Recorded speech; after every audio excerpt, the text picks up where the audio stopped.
Hi students, అందరికీ స్వాగతం. Welcome to LTX classes. నేను మీ ఎస్పీ రాజన్ అలియాస్ ఎస్పీఆర్. ఈరోజు మనం 16 ఏప్రిల్ ఓకేనా 16 ఏప్రిల్ యొక్క హిందూ న్యూస్ అనాలిసిస్ అనేది చూడబోతున్నాం. సో హిందూ న్యూస్ అనాలిసిస్ అనేది చూడబోతున్నాం నాన్న. సో అలాగే ఎవరంతా మన బాలరాజు ఫ్యాన్స్ ఉన్నారో అందరు కూడా ఒకసారిగా ఒక లైక్ కమెంట్ చేసుకోండి. ఎందుకంటే మీకు హిందూ అనాలిసిస్ అనేది మీతో పాటు ఇంకొక ఫిక్షనల్ క్యారెక్టర్ ట్రావెల్ చేయబోతున్నాడు. అతనే మన బాలరాజు అన్నమాట. So he will be teaching you more new contents from the Hindu analysis. So అలాగే మన హిందూ అనాలిసిస్తో పాటు డౌన్ టు ఎర్త్ అలాగే Indian express, PIB, Yojana, Kurukshetra లాంటివి కూడా ఎగ్జామ్ పాయింట్ ఆఫ్ వ్యూలో ఇంపార్టెంట్ కాబట్టి వాటి సిలబస్ని కూడా కవర్ చేస్తూ కాంప్రహెన్సివ్గా మనం ఒక కరెంట్ అఫైర్స్ కోర్స్ రన్ చేస్తున్నాం అన్నమాట. సో ఆ కరెంట్ అఫైర్స్ కోర్స్ అనేది మీకు 6,000 రూపీస్ కాస్ట్, 2,000 చొప్పున మీరు ఈఎంఐ పద్ధతిలో కూడా పొందొచ్చు. లైఫ్ టైం వ్యాలిడిటీ కలిగిన కోర్స్ ఇది. సార్ మాకు ఏం బెనిఫిట్ ఉంటుంది సార్? రోజు మనం 8 AM డైలీ నేనే మీకు కంప్లీట్గా అనేది కరెంట్ అఫైర్స్ ఎలిమెంట్స్ అనేది మీకు కవర్ చేస్తూ ఉంటాను.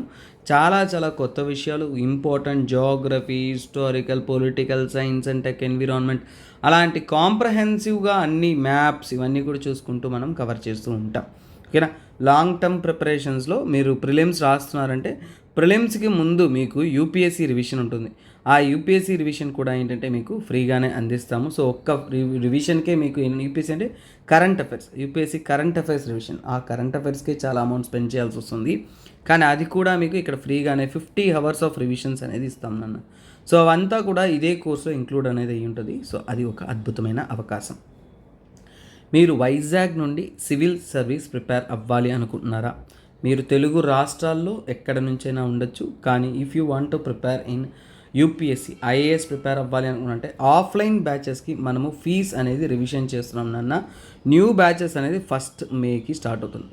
ఎవరంతా జాయిన్ అవ్వాలి అనుకుంటున్నారో త్వరపడండి, 30 ఏప్రిల్లోగా జాయిన్ అయిపోండి. ఎందుకంటే 30th ఏప్రిల్ వరకు మీ ఫీజ్ అనేది 70,000, ఈఎంఐ కూడా 5,000 చొప్పున నెలసరి కట్టుకుంటూ కూడా మీరు కట్టుకోవచ్చు. అలాగే ఇక్కడ 1st May నుంచి మీ ఫీజ్ అనేది చేంజ్ అవుతుందన్న మీకు 1,00,000 రూపీస్ అనేది ఛార్జ్ చేస్తాము. అలాగే ఈఎంఐ అనేది 10,000 రూపాయలు. సో ఇది from the May 1st. So అందువలనే ఎవరైతే న్యూ బ్యాచెస్లో జాయిన్ అవ్వాలి అనుకుంటున్నారో, ఆఫ్లైన్ ప్రిపేర్ అవ్వాలనుకున్న వారికి ఇది ఒక అద్భుతమైన అవకాశం. సరైన సమయంలో మీ యొక్క సరైన నిర్ణయాన్ని మీరు తీసుకోవచ్చు. మన లొకేషన్ అడ్రస్ అంతా ఇక్కడ ఉంది, మీరు రావచ్చు, విజిట్ చేయొచ్చు, డౌట్స్ ఏమన్నా క్లియర్ చేసుకోవచ్చు. తర్వాత మీకు ఇంకేమన్నా డౌట్స్ ఉన్నాయంటే కాంటాక్ట్ నెంబర్ని కాంటాక్ట్ అవ్వండి, తగినటువంటి ఇన్ఫర్మేషన్ వారే మీకు అందిస్తారు. మన వద్దన యూపీఎస్సీ ఇన్ఫినిటీ ప్రిపేర్ అవ్వాలి అనుకున్న వారికి ఆప్షనల్స్ కూడా మనం అందిస్తూ ఉన్నాము. లైవ్ మరియు రికార్డెడ్ పద్ధతిలో 30,000 రూపాయలకే. సో ఆప్షనల్ ఎందుకు సార్ అనుకోకండి, ఎందుకంటే ఆప్షనల్ లేనిదే మీరు ఈ యొక్క సివిల్ సర్వీస్ అనేది క్లియర్ చేయలేరు. అదే ఒక స్కోరింగ్ ఎలిమెంట్. సో అందుకనే PSIR, pub ad, sociology, anthropology, Telugu literature లాంటి అద్భుతమైన ఆప్షనల్స్ మీకోసం అందిస్తున్నాం. తర్వాత అతి ముఖ్యమైన అనౌన్స్మెంట్, యూపీఎస్సీ ఆన్లైన్ మీడియంలో. సో ఆన్లైన్ మీడియంలో ప్రిపేర్ అవుతూ ఇంటి వద్ద నుంచే ప్రిపేర్ అవ్వాలి అనుకుంటున్న వారికి సో ఈఎంఐ పద్ధతిలో 5,000 రూపాయలకే మీరు కోర్స్ తీసుకోవచ్చు. అలాగే మన కోర్సెస్ అనేది రికార్డెడ్ పద్ధతిలో యూపీఎస్సీ కంప్లీట్ కోర్స్ కావాలి అంటే 50,000 రూపీస్ నన్న. అదే లైవ్ మరియు రికార్డెడ్ పద్ధతిలో కావాలంటే 60,000 రూపీస్ మీ యొక్క కోర్స్ ఫీజ్. అంటే రోజువారీగా లైవ్ క్లాసెస్ కండక్ట్ చేస్తూ ఉంటాం. ఆ లైవ్ క్లాసెస్లో మీరు అటెండ్ అవ్వచ్చు, ఇంకా అన్నీ కూడా తెలుసుకోవచ్చు. అలాగే ఏపీ నుండి ప్రిపేర్ అవుతున్న తెలుగు మీడియం స్టూడెంట్స్ కూడా మన ఇన్స్టిట్యూట్ తరపు నుంచి అద్భుతమైన ఒక ఇన్నోవేటివ్ ఎలిమెంట్స్ అనేది రానున్నాయి. వెయిట్ అండ్ వాచ్ అన్న. ఈ యొక్క ఆఫర్స్ అంతా కూడా 30 ఏప్రిల్ వరకు మాత్రమే. తర్వాత ఫీజెస్ అంతా కూడా ఇందులో కూడా ఇంక్రీజ్ అవుతుంది. సో ఆన్లైన్ బ్యాచెస్ కూడా ఫీజ్ ఇంక్రిమెంట్ అయ్యే అవకాశం ఉంది కాబట్టి త్వరపడండి. 30 ఏప్రిల్లోగా మీ యొక్క క్వశ్చన్స్ అనేది చూసుకోవచ్చు. ఓకేనా. సో ఈరోజు యొక్క ముఖ్యమైన కరెంట్ అఫైర్స్ చూద్దాం. నిన్న అద్భుతంగా మనం చూసాము. సో ఈరోజు కరెంట్ అఫైర్స్లోకి వెళ్దాం. ఓకేనా. సో వెళ్ళడానికి ముందు నిన్న ఒక క్వశ్చన్ అడిగాను మీకు. ఓకేనా. డ్రోన్ సంబంధితమైన ఒక టాపిక్ తీసి ఆ టాపిక్ తర్వాత ఒక క్వశ్చన్ అడిగాను. అందరికీ నా తరపు నుంచి ఒక రిక్వెస్ట్. మేము ఎంతో ఎఫర్ట్ వేసి క్వాలిటేటివ్ కంటెంట్ అని తెలుగు రాష్ట్రాల్లో ఉంటున్న, ఏపీ, తెలంగాణలో ఉంటున్న ప్రతి ఒక్క స్టూడెంట్కి ఇంట్రెస్టింగ్గా, అద్భుతంగా, నీట్గా ఇవ్వాలనేదే నేను మీ ఎస్పీఆర్ చేస్తున్న ప్రయత్నం. కాకపోతే నాకు ఇప్పుడు కూడా ఒక ఫిక్షన్ ఉంటుంది. మనం తెలుగు రాష్ట్రాల్లో క్వాలిటీ ఇస్తున్నప్పుడు స్టూడెంట్స్ అయిన మీరే దానికి ప్రమోటింగ్ ఎలిమెంట్స్గా ఉంటారు. సో నా వీడియో నచ్చి, కంటెంట్ నచ్చి సబ్జెక్ట్ నచ్చిందంటే మీ ఫ్రెండ్స్తో షేర్ చేయండి. మర్చిపోకుండా మీ యొక్క వాల్యుబుల్ కమెంట్స్ అనేది కమెంట్ చేస్తూ ఉండండి. మీ సపోర్ట్ ఉండేదాన్ని బట్టి క్రియేటివిటీ ఎలిమెంట్స్ సబ్జెక్ట్ ఇంకా అర్థమయ్యే విధంగా ఇంకా అద్భుతంగా నేర్చుకుంటాం. సో నిన్న డ్రోన్స్ గురించి చూసాం. అందులో 2020లో నుంచి అడిగిన ఒక క్వశ్చన్ అనేది చూస్తున్నాం. సో ఇక్కడ చూడండి, spraying pesticides in a crop field అంటే ఎలాంటి యాక్టివిటీస్లో మనం డ్రోన్స్ని ఉపయోగిస్తామనేది. So first of all drone అంటే ఏంటి, వాటి యొక్క డీటెయిల్స్ అనేది తెలుసుకున్నాం. తర్వాత చూసుకున్నారు అంటే ఇన్స్పెక్టింగ్ ద క్రాటర్స్ ఆఫ్ వాల్కనో. ఒక యాక్టివ్ వాల్కనోలో పగుళ్ళు ఉన్నాయంటే మనిషి ఆ ప్రాంతానికి అంత ఈజీగా వెళ్ళలేడు. అప్పుడు డ్రోన్స్ని ఉపయోగించవచ్చు కదా నాన్న. ఈ టెక్నాలజీ అనేది నెక్స్ట్ లెవెల్ టెక్నాలజీ, ఎన్నో బెనిఫిట్స్. అలాగే చూడండి, collecting breath samples from sprout wheels from DNA sampling. So మనము ఒక వేల్ యొక్క శాంపుల్స్ కానీ వాటిని మనము కలెక్ట్ చేయాలంటే one of the toughest task, అవునా. సో ఇవి సముద్రం మీద అలా తేలియాడుతూ ఉంటాయి. వాటిని కలెక్ట్ చేయడానికి మనకి ఏంటంటే డ్రోన్ ఉపయోగించవచ్చు అంటే ఉపయోగించవచ్చు. సో అందువలనే 3 స్టేట్మెంట్స్ కూడా కరెక్టే. సో ఇక్కడ చూడండి, డ్రోన్ టెక్నాలజీ గురించి, డ్రోన్స్ గురించి మనము చదివాము. ఫస్ట్ స్టేట్మెంట్ ఎందుకు కరెంట్? సో చూడండి, drones can be use for spraying pesticides. వ్యవసాయానికి ఉపయోగపడుతుంది, ఫెర్టిలైజర్ స్ప్రేయింగ్కి ఉపయోగపడుతుంది, నేనే నిన్న మీకు వివరించాను.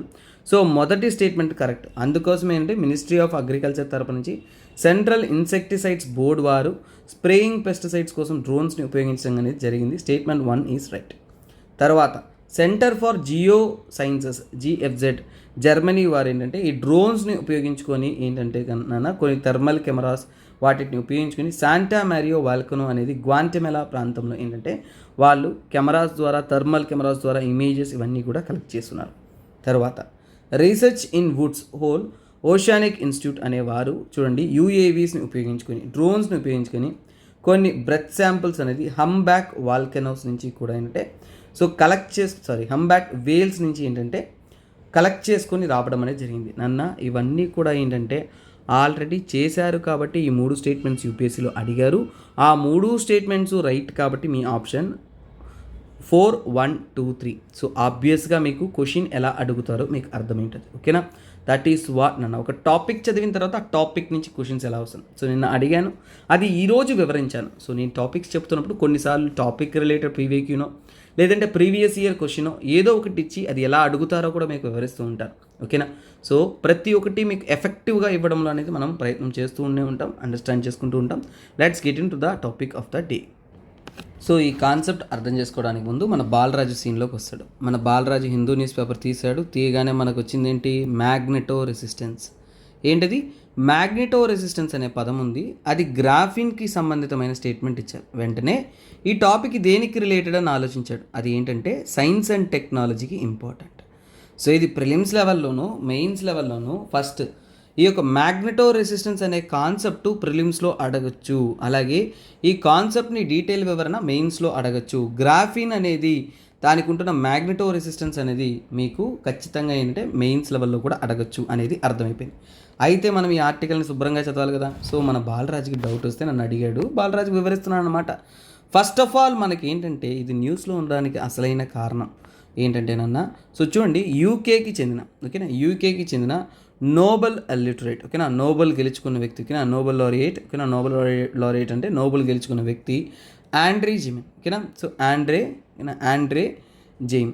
సో ఆండ్రే జెయిమ్ అనే వ్యక్తి ఏం కనుక్కున్నాడు అంటే గ్రాఫిన్ అనే ఒక పదానికి, ఓకేనా, పదార్థానికి, ఓకే, గ్రాఫిన్కి ఏంటంటే హై అమౌంట్ ఆఫ్, ఓకేనా, మ్యాగ్నెటో రెసిస్టెన్స్ ఉంది.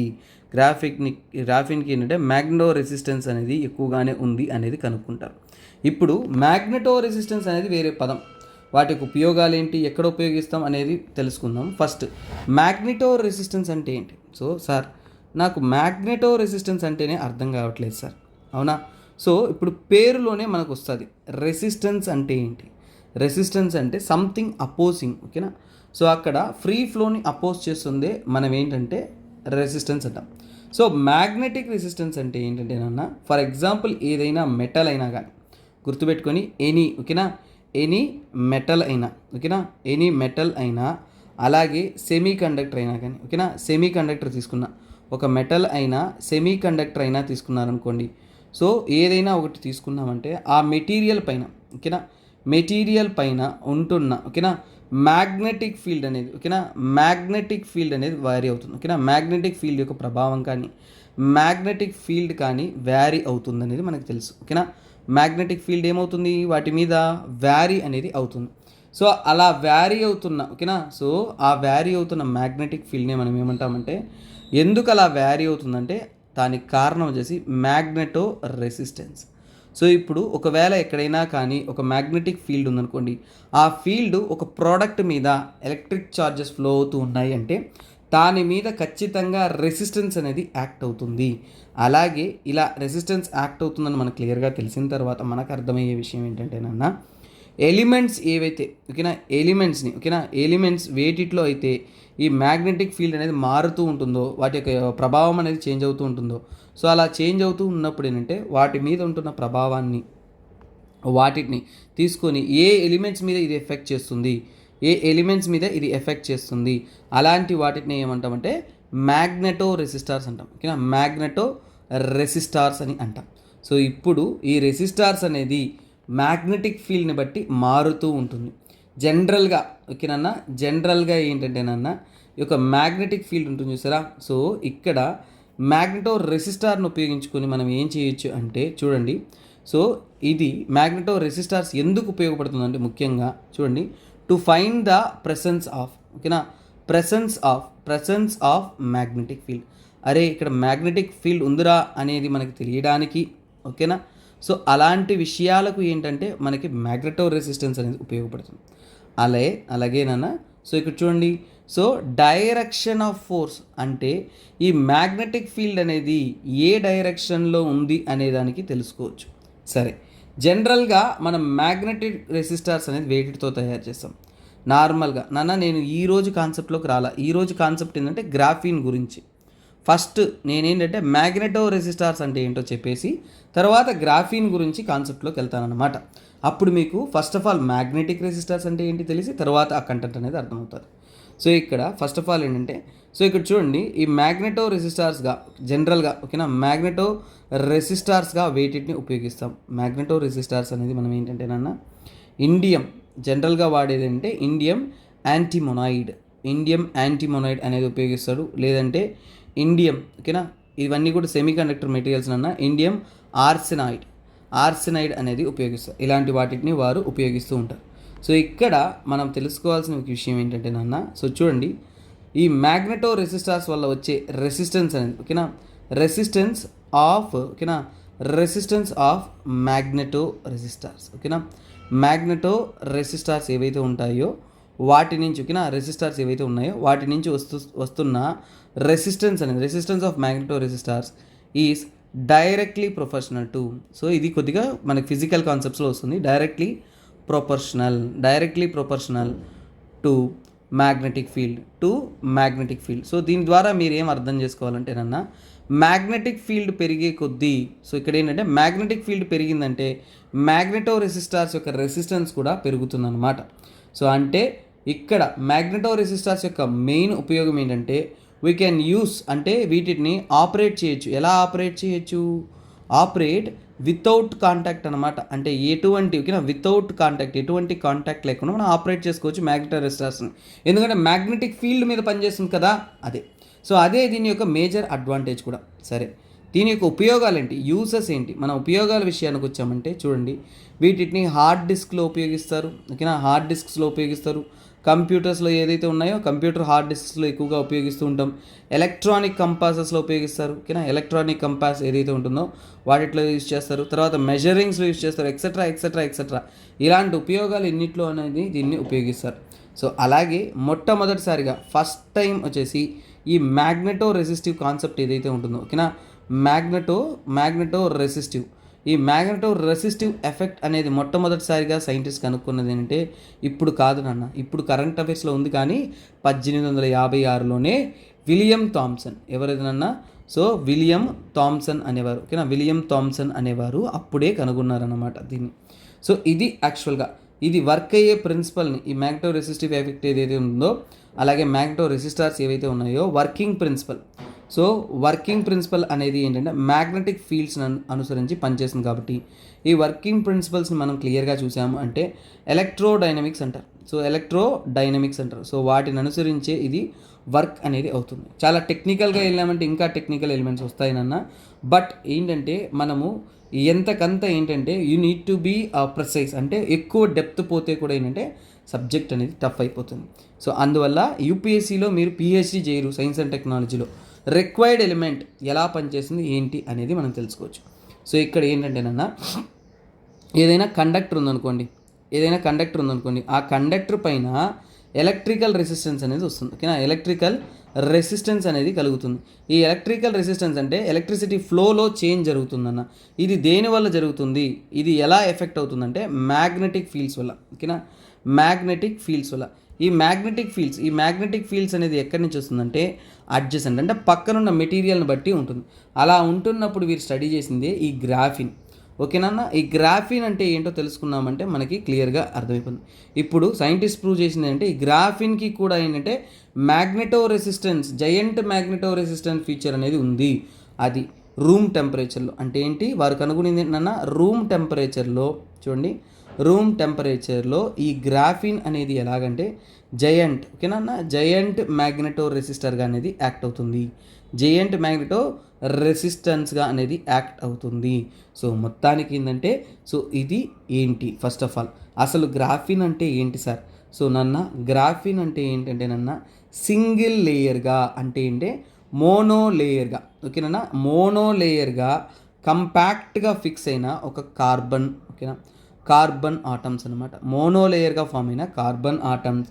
అలాగే ఒకదానికొకటి ఎలా కనెక్ట్ అయి ఉంటుందంటే గ్రాఫిన్లో అంటే హెక్సాగోనల్, హెక్సాగోనల్ షేప్లో హనీకూమ్ లాగా. ఓకేనా, హనీకూమ్ లాగా అంటే ఏంటి, తేనె పుట్ట గుర్తుందా? సో ఆ తేనె పుట్ట లాగానన్న, సో హనీకూమ్ లాటెస్ లాగా తేనె పుట్ట లాగా ఏంటంటే ఇది ఆ షేప్లో అనేది కనెక్ట్ అయ్యి అనేది ఉంటుంది.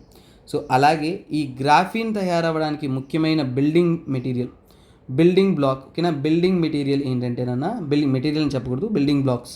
సో బిల్డింగ్ బ్లాక్స్ ఏదంటేనన్నా గ్రాఫైట్ నుంచి ఏంటంటే గ్రాఫీన్ అనేది తయారీ చేశారు.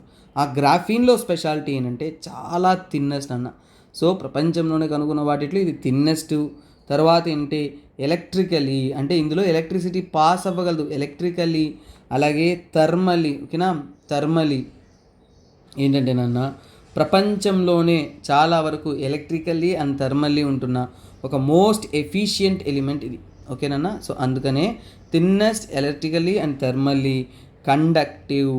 సో ఎలక్ట్రిసిటీ కెపాసిటీ పాస్ చేసే కెపాసిటీ కూడా ఉంటుందన్నమాట. సో ఇది ఎంత స్పెషల్ అంటేనన్నా 200 టైమ్స్. ఈ గ్రాఫీన్ ఎందుకు స్పెషల్ అంటే 200 టైమ్స్ స్ట్రాంగర్. చాలా సన్నగా చిన్నగా ఉంటుంది కానీ 200 రెట్లు స్ట్రాంగర్ దెన్ స్టీల్. అంటే స్టీల్ కంటే కూడా 200% స్ట్రాంగ్. అలాగే ఫ్లెక్సిబుల్ కూడా, అంటే మనకి రబ్బర్లా బెండ్ అవ్వగలదు, డిఫరెంట్ షేప్స్లో మార్చేసుకోవచ్చు. అందుకే దీన్ని ఏమంటారంటే చూడండి వండర్ మెటీరియల్ అంటారు. గుర్తుపెట్టుకోండి, వండర్ మెటీరియల్ అనేది దేన్ని అంటారు. బాలరాజుకి మీరు చెప్పాలా, ఇక ఎప్పుడన్నా ఎగ్జామ్లో వస్తే వండర్ మెటీరియల్ అంటే ఏం రాస్తావు బాలరాజు, అది ఖచ్చితంగా గ్రాఫీన్ అనేది మీరు గుర్తుపెట్టుకోవాలి. ఎందుకంటే ఇది రాబోయే కాలంలో ఎనర్జీ సెక్టార్ అయినా సరే, మెడికల్ సెక్టార్లో అయినా సరే ఇది అద్భుతమైన ఇన్నోవేషన్గా అనేది కన్సిడర్ చేస్తున్నారు. This is the beauty of this article అన్న. సైన్స్ అండ్ టెక్ ఆర్టికల్స్ మాత్రం ఎప్పుడూ అద్భుతాలేనన్న. Let us get to the next article. So guys, next మన బాలరాజు న్యూస్ ఆన్ చేస్తే ఒమిక్రాన్లో కొత్త వ్యారైటీ ఇంకోటి అనేసి తెగ చెప్పేస్తూ ఉన్నారు. మన బాలరాజుకి మళ్ళీ డౌటు, అసలు టీసెల్ అంటే ఏంటి, ఆ టీసెల్ ఇమ్యూనిటీ అంటే ఏంటి, టీసెల్ మెమరీ అంటే ఏంటి, ఒమిక్రాన్ వేరియంట్ గురించి నేను చెప్పబోయేది లేదు. ఒమిక్రాన్ వేరియంట్లో ఒకటి వస్తుంది, రోజుకు ఒకటి వస్తూ ఉంటుంది, పక్కన పెట్టండి. మనకి కాన్సెప్ట్స్ కావాలి, అవునా కదనన్న, మనకి సబ్జెక్ట్ కావాలి, మనకి నాలెడ్జ్ కావాలి, అసలు ఏంటో మనకి క్లియర్గా అర్థం అవ్వాలి, అవునా కదా. సో ఇది మనకి చాలా ఇంపార్టెంట్. ఎందుకంటే ఇది మనకి సైన్స్ అండ్ టెక్నాలజీలోనూ వస్తుంది, అలాగే దానికి సంబంధితమైన గవర్నమెంట్ పాలసీస్ అవన్నీ కూడా. ఇంకా చెప్పాలంటే బయోటెక్నాలజీ అనే సబ్జెక్ట్లో మీకు డైరెక్ట్గా ఇది ఏంటంటే జిఎస్ పేపర్ 3లో ఉంటుంది. దాట్ ఈస్ వాట్ నాన్న. సో సరే, ఈరోజు నేను ఏంటంటే ఈ కాన్సెప్ట్ ద్వారా ఏంటంటే టీసెల్ అంటే ఏంటి, ఆ టీసెల్ ఇమ్యూనిటీ అంటే ఏంటి, అదేవిధంగా మీరు వినని కొన్ని పదాలు ఉంటాయి నాన్న, చాలా ముఖ్యమైనది హాస్కిన్స్ ఎఫెక్ట్. యూపీఎస్సి ట్విస్టెడ్ ఎలిమెంట్ ఇదే. మన బాలరాజు కూడా నేను అదే చెప్తున్నాను అన్న, మీరు అన్నీ చూస్తారు, అన్నీ చదువుతారు, కానీ ఎక్కడో ఒక చిన్న నర్వ్ ఎలిమెంట్ అనేది మనకి మిస్ అయిపోతుంది. సో అలాంటిది ఇది. సో అందుకనే దాన్నే మనం ఇప్పుడు కాన్సన్ట్రేట్ చేస్తున్నాం.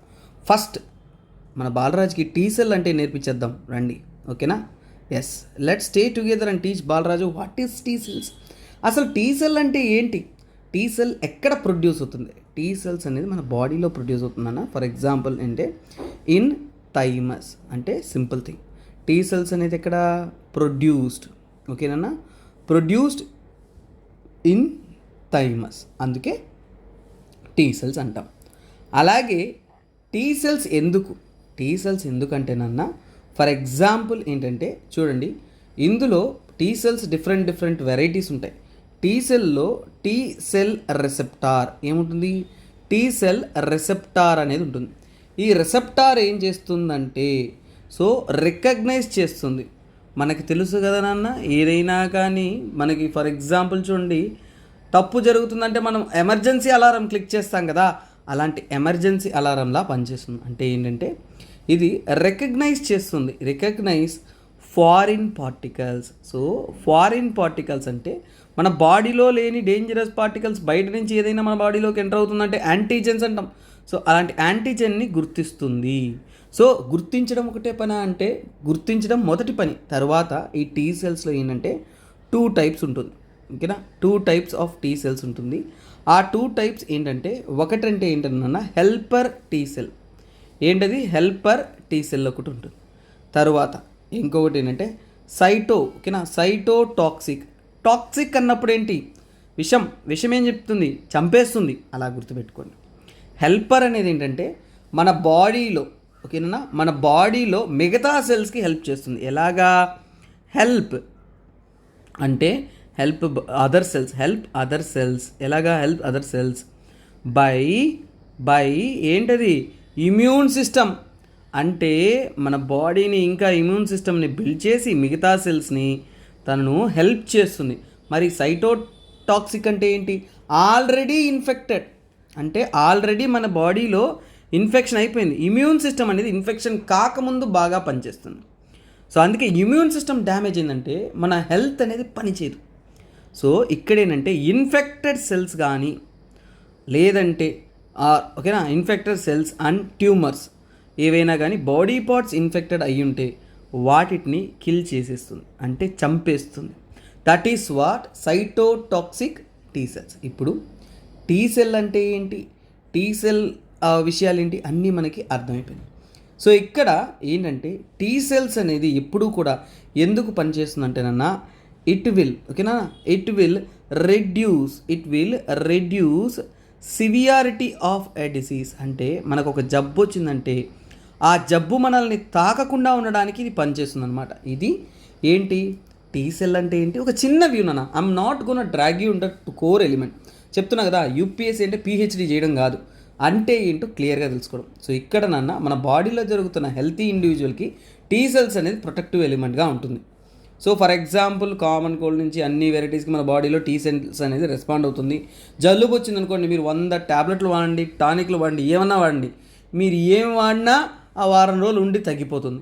అదేవిధంగా మన బాడీలో కూడా జలుబు బాగా అబ్జర్వ్ చేసామంటే నువ్వు ట్యాబ్లెట్లు ఏవి వాడకపోయినా 2-3 రోజులు అలా ఉండి తగ్గిపోతుంది. వేడి నీళ్ళు ఇలా తాగుతున్నా కానీ తగ్గిపోతుంది.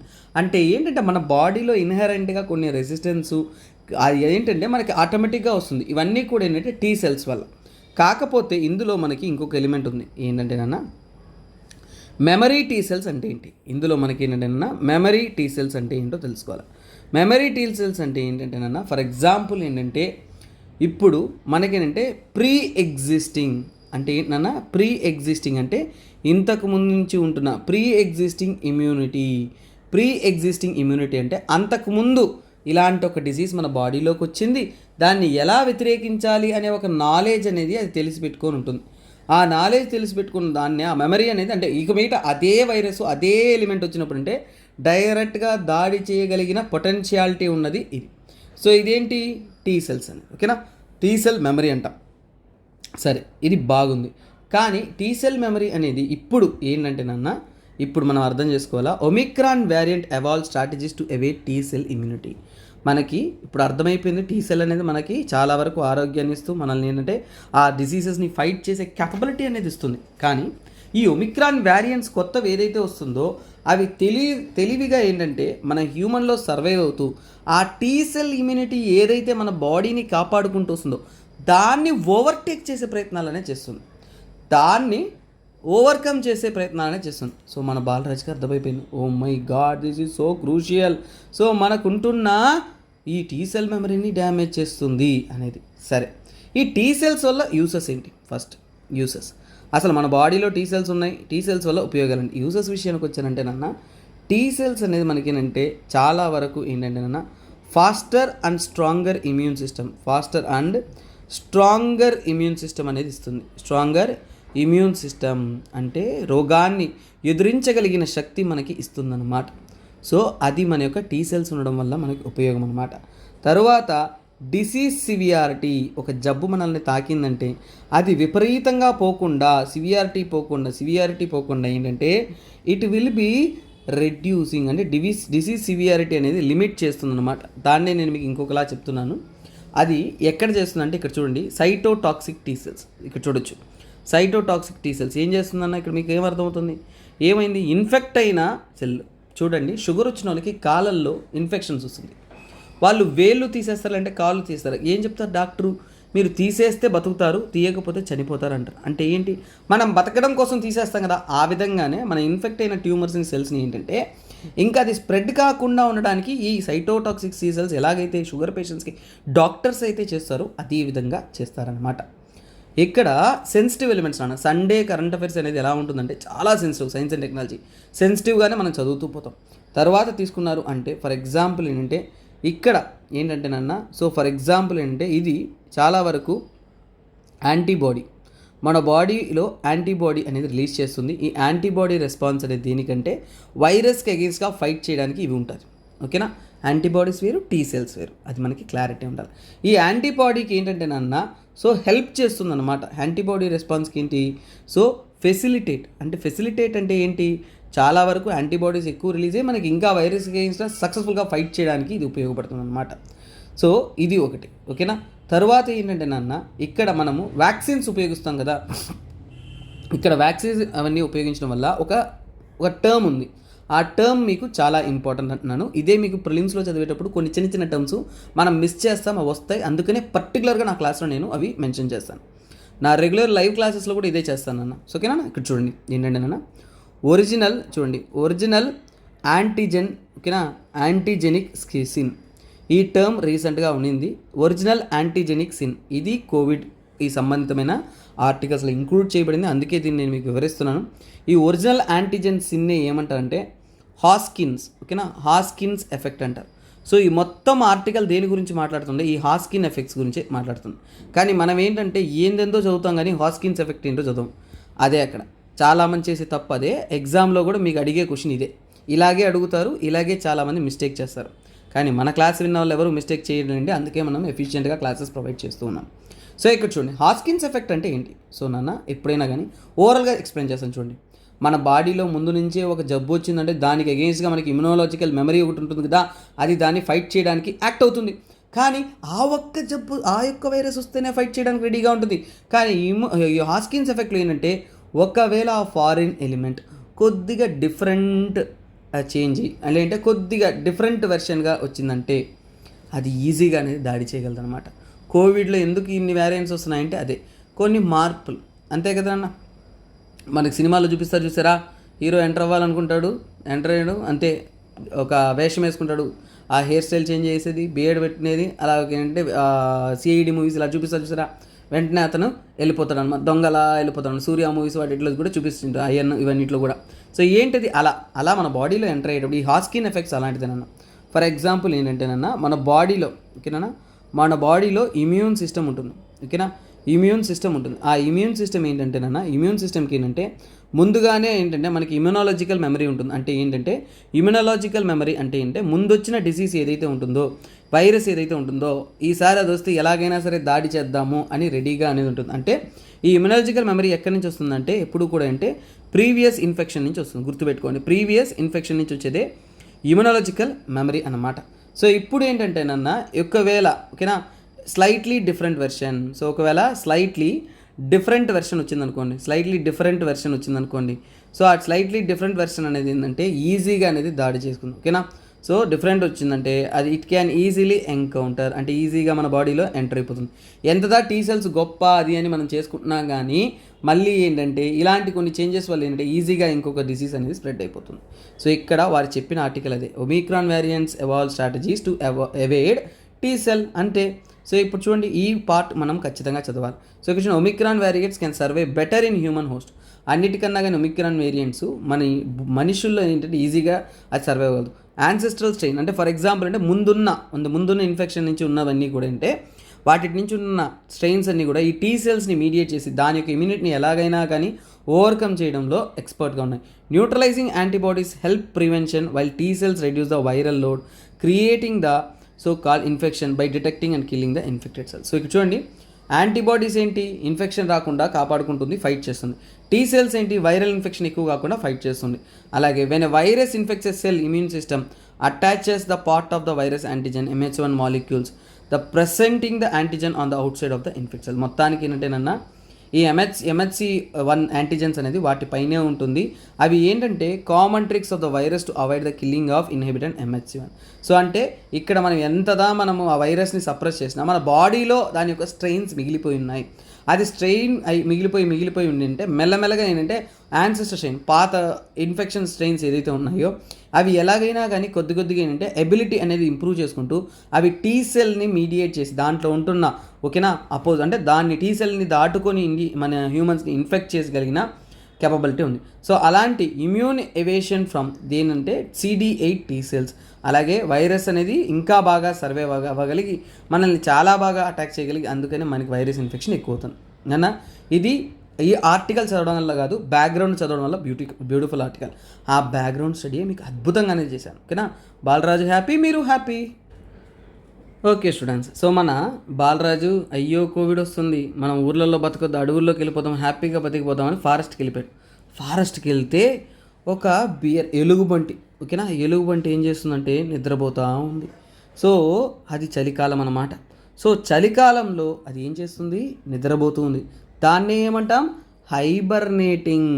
సో హైబర్నేషన్ అంటే ఏంటి, తరువాత ఇక్కడ ఆర్టికల్ ఏంది, థ్రోంబోసిస్ గురించి. ఓకేనా, సో అక్కడ చూశాడు హైబర్నేట్ చేస్తున్న ఒక బియర్ని. ఇప్పుడు మన బాలరాజుకి డౌట్ వచ్చింది. ఓకేనా, ఫస్ట్ ఆఫ్ ఆల్ ఇది ఏ సబ్జెక్ట్లో వస్తుంది, యూపీఎస్సీలో ఇది ఏంటంటేనన్నా ఈ కాన్సెప్ట్స్ అనేది మీకు చాలా వరకు ఏంటంటే సైన్స్ అండ్ టెక్నాలజీ వీటికి సంబంధించిన కాన్సెప్ట్స్, యానిమల్ లైఫ్ ఇవన్నీ కూడా ఎన్విరాన్మెంట్. సో ఇది కూడా ఏంటంటే సైన్స్ అండ్ టెక్నాలజీ కాన్సెప్టే.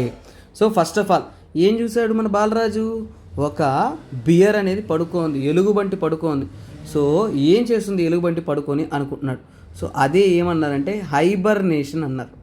హైబర్నేషన్ అంటే ఏంటి, ఎలుగుబంటి పడుకోందంటే నిద్రపోతున్నట్ట, హైబర్నేషన్ అంటే నిద్రపోతున్నట్ట? నో, హైబర్నేషన్ అనేది స్లీప్ కాదు నాన్న, it's a state of activity. So ఇది ఒక యాక్టివిటీ. ఏంటి ఈ యొక్క స్టేట్లో ఏంటంటే నాన్న, ఈ యొక్క సిచ్యువేషన్లో ఎలా ఉంటాయంటే మినిమల్ యాక్టివిటీ. అంటే పాపం సోంబేర్లు ఉంటారు చూసారా, ఏ పని చేయకుండా, ఆ విధంగా మినిమల్ యాక్టివిటీ, ఏ పని చేయదు, యాక్టివిటీలో ఉండదు. అలాగే మెటబాలిక్ యాక్టివిటీస్ అనేది రెడ్యూస్ చేస్తుంది. మెటబాలిక్ యాక్టివిటీస్ అనేది కంప్లీట్లీ రెడ్యూస్డ్, అంటే చాలా వరకు మనకి ఎనర్జీని స్పెండ్ చేసే యాక్టివిటీస్ అనేది తగ్గిస్తుందన్నమాట. తరువాత మోస్ట్లీ దీన్ని ఏమంటామంటే వింటర్ స్లీప్ అంటాము. సో వింటర్ స్లీప్ అంటే చలికాలంలో ఏంటంటే హైబర్నేషన్కి అనేది వెళ్తాయన్నమాట. కొన్నిసార్లు సీజనల్ చేంజెస్ ఉన్నప్పుడు వెళ్తుంది. తరువాత ఇందులో ఏంటంటే చూడండి, ఎక్కువసేపు నీటిలో ఉండాలి, ఈత కొట్టాలంటే మనం ఏం చేస్తాం, మన బాడీ బ్రీతింగ్ ఎబిలిటీని కంట్రోల్ చేసుకోవాలంటారు. సో అదేవిధంగా ఎక్కువ కాలం బతకాలి, ఆ చలికాలాన్ని దాటుకోవాలంటున్నప్పుడు ఇవి హైబర్నేషన్లోకి, వింటర్ స్లీప్లోకి వెళ్తాయి. అది ఎలాగంటే స్లో బ్రీతింగ్. చూడండి, స్లో బ్రీతింగ్ అంటే బ్రీతింగ్ అనేది తగ్గించేస్తుంది అనమాట, చాలా మెల్లగా స్లో బ్రీతింగ్ అనేది చేస్తుంది. తర్వాత ఏంటంటే హార్ట్ రేట్ తగ్గిస్తుంది. ఓకేనా, హార్ట్ రేట్ అనేది తగ్గించేసి అలా ఒక సైలెంట్ మోడ్లో అనేది వెళ్ళిపోతుంది. మోస్ట్లీ ఏంటంటే వింటర్ మంత్స్లో ఉంటుంది, దాన్నే మనం హైబర్నేషన్ అంటాం. చలి ప్రాంతాల్లో, చల్లటి ప్రాంతాల్లో ఇలాంటి హైబర్నేషన్ కామన్. సరే, వామ్మో ఏంది బియర్ అనేసి భయపడి పారిపోతున్న మన బాలరాజుకి ఒక కర్ర తగులుతుంది. తగిలి బ్లడ్ అనేది బయటకు వస్తుంది. బ్లడ్ బయటకు వస్తున్న బాలరాజుకి టెన్షన్, భయం. ఇలా ఉన్న బాలరాజు ఏం చేస్తాడు? అయ్యయ్యో బ్లడ్ వెళ్ళిపోతుందంటే ఆటోమేటిక్గా తను ఏం చేయకపోయినా కానీ బ్లడ్ అనేది ఏమవుతుందన్న క్లాట్ అవుతుంది. ఆ క్లాట్ అయ్యే దాన్ని ఏమంటామంటే థ్రంబోసిస్. ఇక్కడ చూడండి, థ్రంబోసిస్. సో ఇప్పుడు బాలరాజుకి ఏమైంది? థ్రంబోసిస్ అయ్యింది. ఏమని?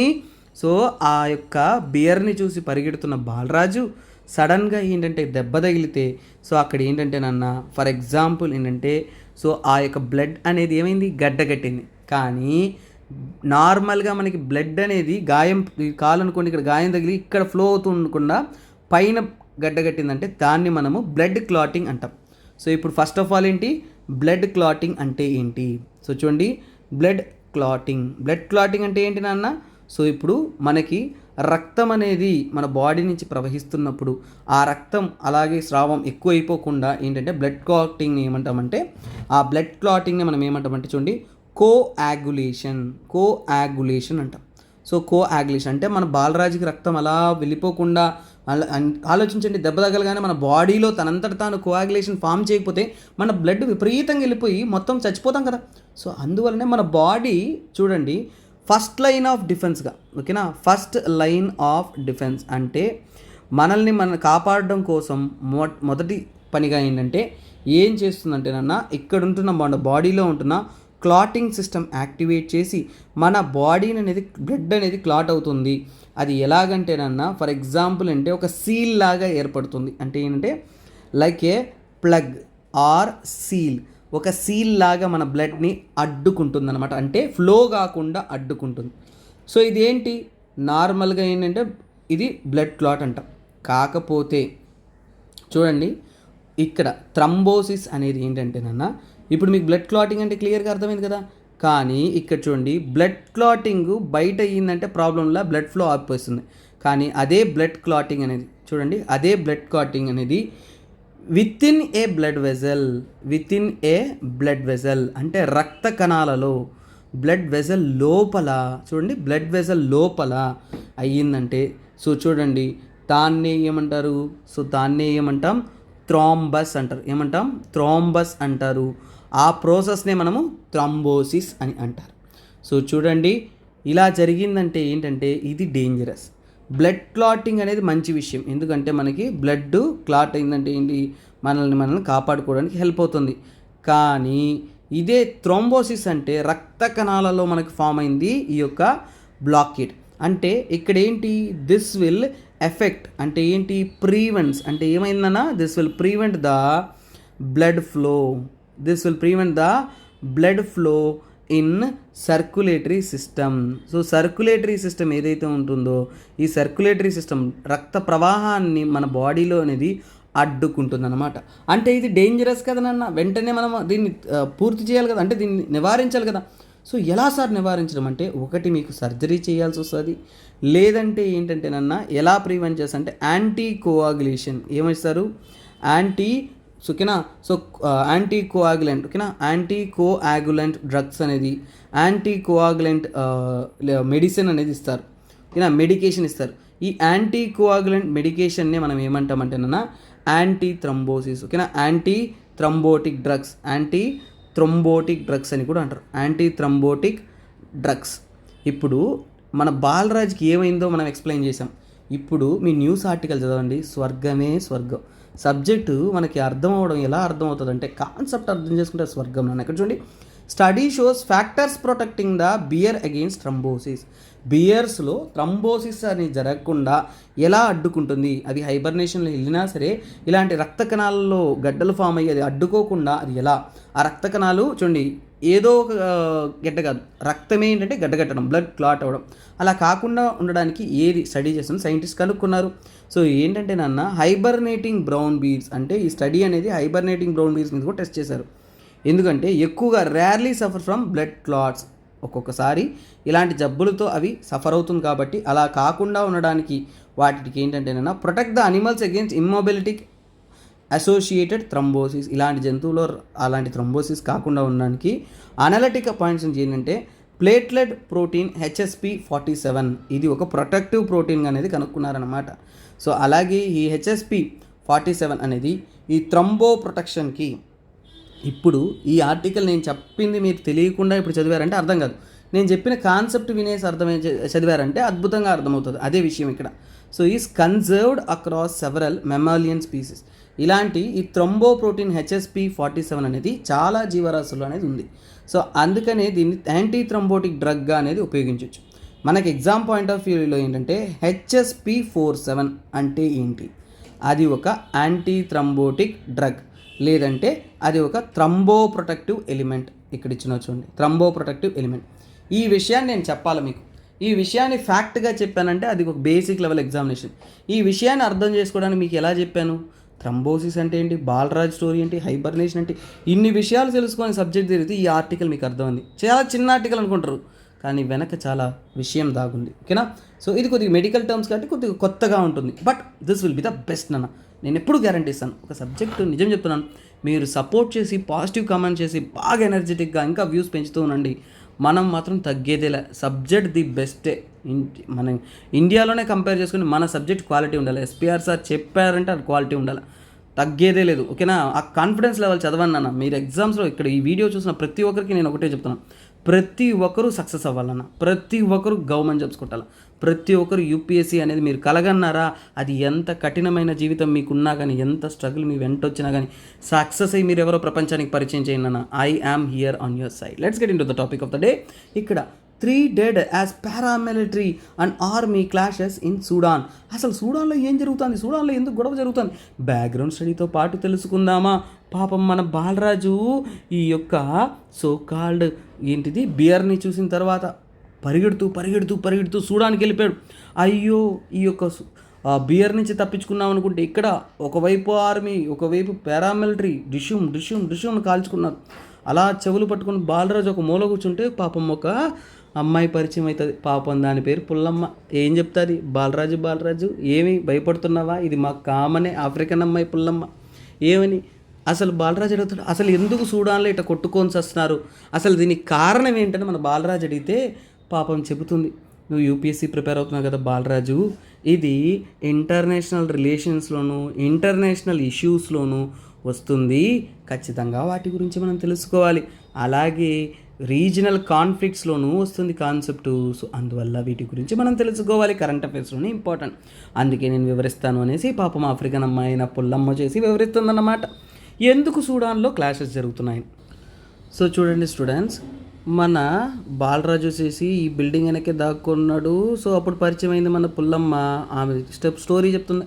అడిగాడు కదా సూడాన్లో సమస్య ఏంది, ఎందుకు కాల్చుకొని చచ్చిపోతున్నా అంటే చెప్తుంది ఏమని, సూడాన్కి ఫ్రీడమ్ ఎప్పుడు వచ్చింది, ఇండిపెండెన్స్ ఎప్పుడు వచ్చింది, ఒకప్పుడు మాకు స్వతంత్రం ఎప్పుడు వచ్చిందంటే, సో ఇండిపెండెన్స్ అనేది మాకు 1956లో వచ్చింది. అప్పటి నుంచి కూడా మాకు ప్రశాంతత లేదు. అంటే 10+ కూప్స్, అంటే ఆర్మీ గవర్నమెంట్లు అవి ఇవి ఒకదానొకటి పోరాటంలో, అలాగే ఫెయిల్డ్ అటెంప్ట్స్, నెంబర్ ఆఫ్ ఈ కూప్స్ 10 సార్లు, ఫెయిల్డ్ అటెంప్ట్స్ ఎన్నోసార్లు, చాలా వరకు ఏంటంటే ఒక అన్స్టేబుల్ రీజియన్గానే మాకు ఉంటూ ఉండేది మా భూమి. అలా ఉంటున్నప్పుడు మాకు ఒక అతను ప్రెసిడెంట్గా వచ్చాడు. ఆయన పేరు ఏంటంటే, ప్రెసిడెంట్గా వచ్చిన అతని పేరు ఏంటంటే ఆయన పేరు ఒమర్ అల్ బసాద్. మన పుల్లమ్మ చెప్తుంది ఒమర్ అల్ బషీర్. ఓకేనా. సో ఒమర్ అల్ బషీర్ అనే అతను ప్రెసిడెంట్గా అవుతాడు. సుమారుగా 30 years పరిపాలిస్తారు. 30 years అంటే 3 decades అనేది పరిపాలిస్తున్నాడు సూడాన్. కాకపోతే చాలా వరకు తన యొక్క పరిపాలన ఎలా ఉంటుంది, సామాజికంగా పొలిటికల్గాను, ఓకేనా, మీరు పొలిటికల్గా తీసుకున్నా అలాగే సామాజికంగా తీసుకున్నా ఎక్కడా కూడా ప్రశాంతత లేదు. అన్రెస్ట్, తిరుగుబాటులు, పోరాటాలు ఇవి ఎన్నో ఉన్నాయి. ప్రొటెస్ట్స్ ఎక్కువ జరుగుతూ ఉన్నాయి, కరప్షన్ ఎక్కువగా జరుగుతుంది. అసలు మోనోక్రటిక్ రూల్లో అతను ఏంటంటే కరప్షన్ వల్ల చాలా దారుణమైన పరిపాలన. సో దీన్ని తట్టుకోలేకుండా ఇప్పుడు రైజ్ అవుతారు ఎవరంటేనన్నా, సో ఇతన్ని ఎలాగైనా సరే రిమూవ్ చేయాలి అనేదో కోసం. అంటే ఏంటంటేనన్నా ఆ ఒమర్ అల్ బషీర్ ఉన్నప్పుడు ఏంటంటేనన్నా ఆ దేశం యొక్క పరిస్థితి ఏమైందంటేనన్నా, అక్కడ దేశం యొక్క పరిస్థితి అంటే raising in food prices. So ఆహార ధాన్యాలు దొరకట్ల, ఫుడ్ ప్రైసెస్ ఏవైతే ఉన్నాయో అది ఆకాశం అంటే విధంగా విపరీతంగా పెరిగిపోయింది. ఎకనామీ ఫెయిల్ అయిపోయింది. ఓకేనా, ఎకనామీ ఫెయిల్ అయిపోయింది. ఉద్యోగ అవకాశాలు లేవు. ఓకేనా, కరప్షన్, ఎక్కడ చూసినా కరప్షన్.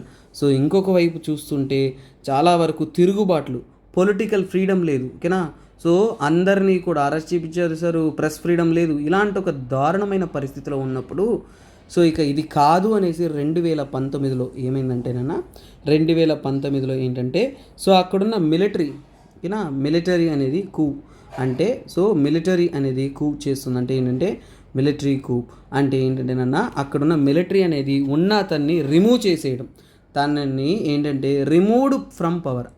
ఈ ఒమర్ అల్ బషీర్ని removed from power. So power నుంచి అతన్ని రిమూవ్ చేసేసి తర్వాత ఏంటంటేనన్నా వాళ్ళందరూ కూడా కలిసి ఇంకొకరిని ఎన్నుకుంటారన్నమాట. ఓకేనా, అందరూ కలిసి అంటే ఒకవైపు మిలిటరీ, ఇంకోవైపు ఏంటంటే మిలిటరీతో పాటు అక్కడ ఉంటున్న పీపుల్ అంతా కూడా సపోర్టివ్గా వచ్చి వారంతా కూడా ఏంటంటే ఇంకొక పర్సన్ని ఎన్నుకుంటారు. సో అంటే ఇక్కడ చూడండి, ఒకవైపు మిలిటరీ ఉంటుంది, వ్యతిరేక పార్టీలు ఉంటాయి, పోరాటాలు చేసే వాళ్ళు ఉంటారు, అందరూ ఉంటారు. అందరూ కలిసి ఏంటంటేనన్నా అబ్దల్లా, ఓకేనా, అబ్దల్లా హ్యామ్డాక్. ఎవరది? అబ్దల్లా హ్యామ్డాక్. సో అబ్దల్లా హ్యామ్డాక్ అనే వ్యక్తిని వారంతా కూడా ఏంటంటే ఎన్నుకుంటారన్నమాట. హీఈస్ ద హెడ్ అనేది ఒక కౌన్సిల్ ఫామ్ అవుతుంది. హెడ్గా అనేది సావరెన్ కౌన్సిల్ ఒకటి ఫామ్ అవుతుంది.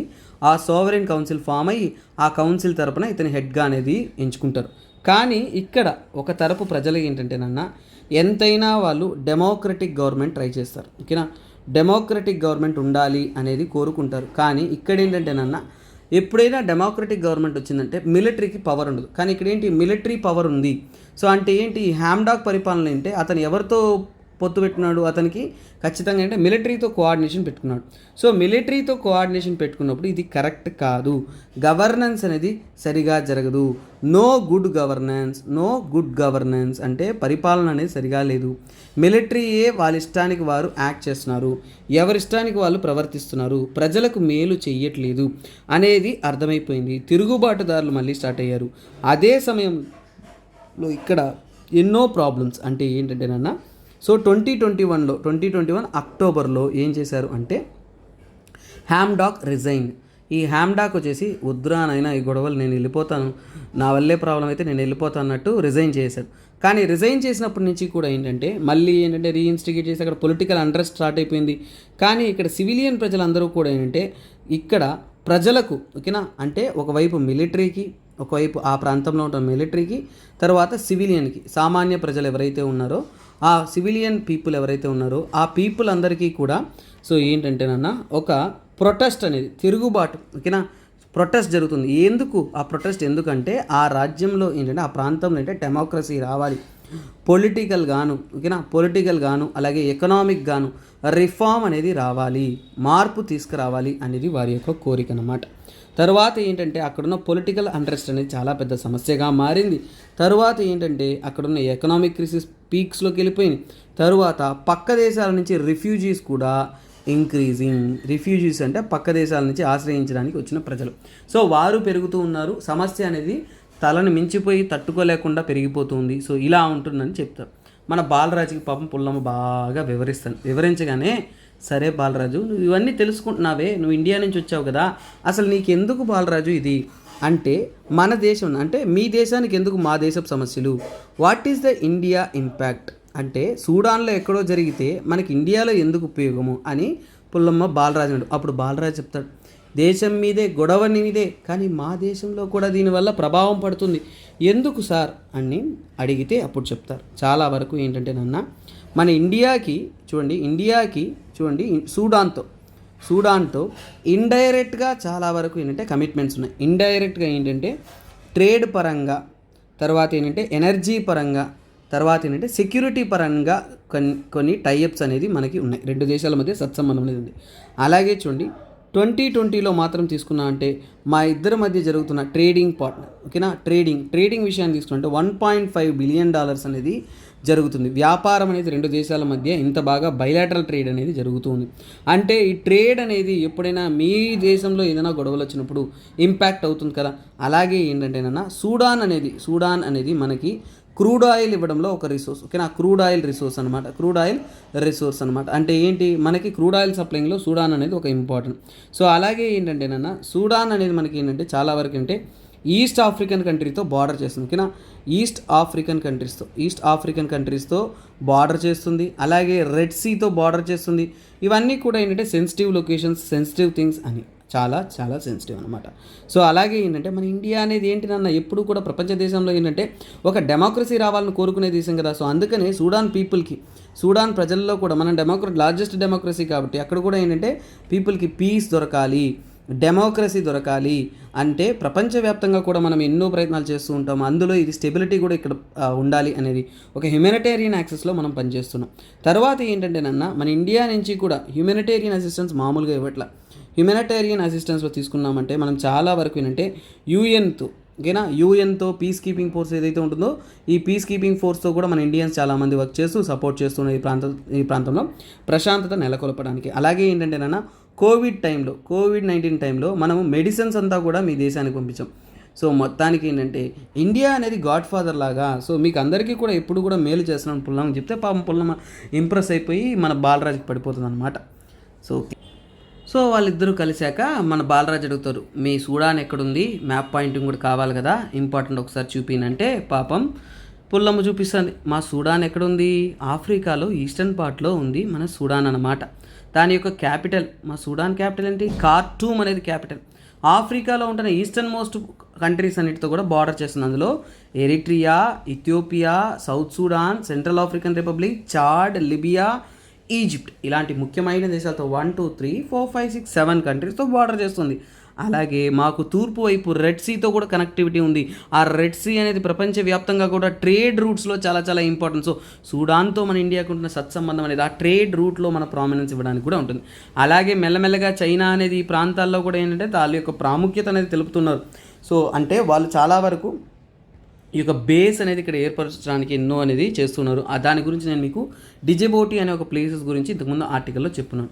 సరే అనేసి పాపం మన పుల్లమ్మని తీసుకునేసి ప్రపోజ్ చేసింది కదా, వదలడు కదా పాపం.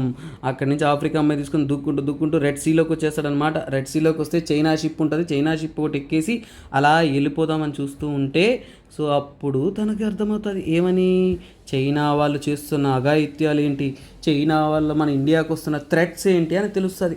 సో ఆ పడవలో సీక్రెట్గా మన పుల్లమ్మ మరియు మన బాలరాజు దాక్కొని చూస్తుంటారు చైనా ఏమేం పనులు చేస్తుంది అనేసి. చైనా ఏంటంటే ఒక డ్వల్ యూస్ ఫెసిలిటీస్ అనేది మ్యాన్మార్, ఆ షిప్ కాస్త మ్యాన్మార్కి వెళ్ళి అక్కడ చైనా ఏం చేస్తుంది అనేసి మన బాలరాజు వీళ్ళు చూస్తుంటే సో ఇదన్నీ కూడా ఏంటంటే మనకి జిఎస్ పేపర్ 2లో ఇంపార్టెంట్ అని అర్థమైంది. ఎందుకు, మనకి India and it's relation with the neighbourhood, India మరియు దాని యొక్క సత్సంబంధాలు పక్క దేశాలతో ఎలా ఉంది మన రిలేషన్స్ అనేది తెలుసుకోవడానికి అనేది ఇంపార్టెంట్. అలాగే మన ఇండియా యొక్క సెక్యూరిటీ కన్సర్న్స్ కూడా ఇంపార్టెంట్ అనేది తెలిసింది. వెంటనే మన బాలరాజు సీక్రెట్ ఏజెంట్ అయిపోయాడు. చైనా ఏమేమి చేస్తుందో ఒక్కసారిగా కన్నెద్దామని వెళ్ళిపోయాడు. సో అక్కడికి వెళ్ళిపోతే మ్యాన్మార్లో చూడండి చైనా వాళ్ళు, ఓకేనా, చైనా యొక్క ప్రభావం ఈ ప్రాంతంలో ఎలా ఉందనేసి హంబన్ టోటా మీకు చూపించాను ఇంతకుముందు. సో అదేవిధంగా ఇది కూడా మళ్ళీ మ్యాప్ చూపిస్తాను, డోంట్ వరీ. బాలరాజు మిమ్మల్ని వదిలేయడండి, చాలా జాగ్రత్తగా చూసుకుంటారు, మీరు ఆయన జాగ్రత్తగా చూసుకోండి, మీరంతా బాలరాజు ఫ్యాన్స్ కదా. సో మ్యాన్మార్లో ఏంటంటేనన్నా మిలిటరీ ఇన్నోవేషన్ చేస్తున్నారు, ఓకేనా, మిలిటరీ ఇన్స్టాలేషన్ అనేది చేస్తున్నారు. ఏంటిది మిలిటరీ ఇన్స్టాలేషన్స్ అనేది ఎవరు చేస్తున్నారు, చైనా వాళ్ళు చేస్తున్నారు. ఎక్కడ చేస్తున్నారు, కోకోస్ ఐలాండ్. మనోడు ఎట్టయిపోయాడు, సీక్రెట్ ఏజెంట్ అయిపోయాడు కదా. సో సైలెంట్గా ఏంటంటే కోకో ఐలాండ్స్కి అనేది వెళ్తున్నాడు. సో అక్కడ ఏంటంటే అక్కడ వీరి యొక్క మిలిటరీ ఇన్స్టాలేషన్ అనేది చూశారు. అలాగే ఏంటంటే ఇక్కడ ఏంటంటే గ్రౌండ్ నుంచి కూడా ఏంటంటే వారు రిమోట్ శాటిలైట్స్ని ఉపయోగించుకొని అక్కడి నుంచి ఏంటంటే సర్వైలెన్స్ అనేది చేస్తున్నారు. సో రిమోట్ శాటిలైట్స్ని ఉపయోగించేసి ఈ ప్రాంతాన్నంతా కూడా సర్వైలెన్స్ అనేది చేస్తున్నారు చైనా వాళ్ళు. సో ఇప్పుడేంటి, చైనా వాళ్ళు మన ప్రాంతం మీద సర్వైలెన్స్ చేయడానికి అనేది ఇక్కడ అర్థమవుతుంది. అలాగే ఇక్కడ మనకి ఇండియాకు ఉంటున్న సెక్యూరిటీ కన్సర్న్స్ మన బాలరాజు కనుక్కునేసాడు. మనకు వచ్చిన సెక్యూరిటీ ఏంటి, అసలు ప్రాబ్లమ్స్ ఏంటి ఇండియాకు వచ్చిన, ఎందుకంటే మనం జాగ్రత్త పడాలి. వెంటనే మన ఇండియాకి ఇన్ఫర్మేషన్ ఇచ్చేస్తున్నారు. వెంటనే సీక్రెట్ ఏజెన్సీ అయిపోయి పతాన్లాగా అంతా దుమ్ము దులిపేస్తూ ఉన్నారు. సో మన ఇండియాకు వస్తున్న సెక్యూరిటీ కన్సర్న్లు ఏంటంటే మ్యాన్మార్లో, సో చూడండి మ్యాన్మార్లో వచ్చేసి చైనా అనేది, ఓకేనా, చైనా అనే దేశం అనేది హై ఇన్వెస్ట్మెంట్, ఎక్కువ పెట్టుబడి పెడుతున్నారు, ఓకేనా. హై ఇన్వెస్ట్మెంట్ అనేది చేస్తున్నారు. ఆ హై ఇన్వెస్ట్మెంట్ ఏంటిలో అంటే ఏంటన్నా ముఖ్యంగా పోర్ట్స్లోను, తర్వాత రైల్వేలను, అంటే ఏంటి మ్యాన్మార్లో ఉండే రైల్వేలు, పోర్ట్స్, పైప్ లైన్స్ ఇవన్నీ డెవలప్ అవ్వడానికి కావాల్సిన మనీ, పెట్టుబడి ఇవన్నీ కూడా చేస్తున్నారు. సో అలాగే ఏంటంటే చైనా యొక్క బెల్ట్ అండ్ రోడ్ ఇనిషియేటివ్ ఏదైతే ఉంటుందో ఆ ఇనిషియేటివ్లో భాగంగా వీటన్నిటినీ కూడా చైనా అనేది డెవలప్ చేస్తుంది. సో ఇది ఎవరికి ప్రాబ్లము? మన ఇండియాకి. ఇది పాపం అబ్జర్వ్ చేస్తున్నారు ఎలా మనము చైనా అనేది ఆ ప్రాంతంలో, ఓకేనా, China increasing the foothold in the region, ఓకేనా, increasing foothold in the region అంటే ఆ ప్రాంతంలో ఏంటంటే వారి యొక్క ప్రభావాన్ని ఇన్ ద రీజియన్ అనేది పెంచుకుంటూ వెళ్తున్నారు. సో ఇవన్నీ అబ్జర్వ్ చేశారు. ఇలాగే చైనా అనేది ఏంటి నాన్న, సేమ్ టు సేమ్ శ్రీలంక విషయంలో కూడా హంబన్టోటా విషయం ఇంతకుముందు కరెంట్ అఫైర్స్లో చదువుకున్నాము, అది మొన్న నేను చెప్పున్నాను. సో అది ఆర్టికల్ అన్నమాట. సో ఇక్కడైతే అబ్జర్వ్ చేస్తూ మన బాలరాజు, పుల్లమ్మ ఇద్దరు కూడా సీక్రెట్ ఏజెంట్స్ లాగా ఎలా చైనా పనిచేస్తుంది. సో వాళ్ళు వెళ్ళిన వెజల్ పేరు చూడండి ఇక్కడ. సో ఇక్కడ చూడండి యువాన్ వాంగ్ 5 చైనా యొక్క రీసెర్చ్ వెసల్ ఎక్కడుంది? అది హంబన్టోటాలో ఉంది, శ్రీలంకలో. అంటే ఇది కూడా మన ఇండియా కన్సర్న్. ఎందుకంటే చైనా యొక్క రీసెర్చ్ ఏంది శ్రీలంకలో, మన ఇండియా దగ్గర అది పెద్ద కన్సర్న్ రైజ్ చేస్తుందా లేదా? That is the issue here. Okay students, ఈ రోజు యొక్క ఎంసీక్యూ అనేది చూద్దాం. సో చూడండి, with reference to dark matter అనుసరించి క్వశ్చన్స్ అనేది వచ్చాయి. So it is proven from of matter that exist in the universe but it is invisible. It does not interact with light and is essential to explain the structure of the universe. So ఇక్కడ ఇందులో which of the following statements అనేది correct అనేది మీరు comment చేయండి. అలాగే ప్రతి ఒక్క APPSC prepare అవుతున్న స్టూడెంట్స్ అందరికీ కూడా గుడ్ న్యూస్ అన్న, ఏపీపీఎస్సీ సంబంధితమైన తెలుగు మీడియంలో ఆన్లైన్ క్లాసెస్ అనేది మనం అతి త్వరలో ప్రారంభించబోతున్నాం. వాటికైన ప్రయత్నాలు అన్నీ కూడా జరుగుతూ ఉన్నాయి. సో ఏపీపీఎస్సీ స్టూడెంట్స్ కూడా ఇది very very very one of the good news. So kindly share with them. So అలాగే చూడండి, ఇది కొన్ని ఇమేజెస్ నాన్న ఫ్లెమింగోస్ ఎలా ఉంటాయనేది చూసుకోండి. సో వీటి గురించి మనం ఆర్టికల్స్ అనేది చదువుతాం, ఓకేనా. సో ఇవ్వండి. సో ఇదంతా కూడా రీసెంట్గా పింక్ ఫ్లెమింగోస్ అనేది సో హిందూ పేపర్లో ఉన్నాయి. సో అక్కడి నుంచి ఇచ్చిన కొన్ని ఇమేజెస్ అన్న. సో రీసెంట్గా ముంబైలో ఫ్లెమింగో ఫెస్టివల్స్ అనేది జరుగుతూ అక్కడ ఏంటంటే గ్రాండ్గా అనేది ఫ్లెమింగో బర్డ్స్ అనేది ఎలా అకామిడేట్ అవుతున్నాయి, బర్డ్ వాచ్ ఎలా జరుగుతుంది అనేది ఇక్కడ మనం చూడొచ్చు. Okay guys, thanks for the day. So will join you in next beautiful session. అలాగే ప్రతి ఒక్కరికి ఒక ఇంపార్టెంట్ అనౌన్స్మెంట్ మర్చిపోవద్దు. నేను ఇంతకుముందు కూడా చెప్పాను. ఏంటంటే చూడండి, మీ యొక్క ఆఫ్లైన్ బ్యాచెస్కి ఫీజు చూశారు అంటే ఇక్కడ చూడండి 70,000 నుంచి 1 lakh ఇంక్రీస్ అవ్వబోతుంది. సో ఆఫ్లైన్ జాయిన్ అవ్వాలి అనుకున్న వారు అతి త్వరలో జాయిన్ అవ్వచ్చు. ఎందుకంటే వైజాగ్లో మన బ్యాచెస్ అనేది రన్ అవుతూ ఉన్నాయి. Those who are interested join as early as possible before 30 ఏప్రిల్లోగా జాయిన్ అయ్యారంటే ఇది ఒక అద్భుతమైన అవకాశం. Hope you don't miss this golden opportunity. I will join you in a next beautiful session. Until then, bye-bye, take care, have a nice day. This is me, SPR, signing off. Take care. Balaraju కూడా ఒక hi చెప్పి bye చెప్పేయండి. So మీ యొక్క valuable comments అనేది మర్చిపోకుండా comment సెక్షన్లో mention చేస్తూ ఉండండి. బాయ్.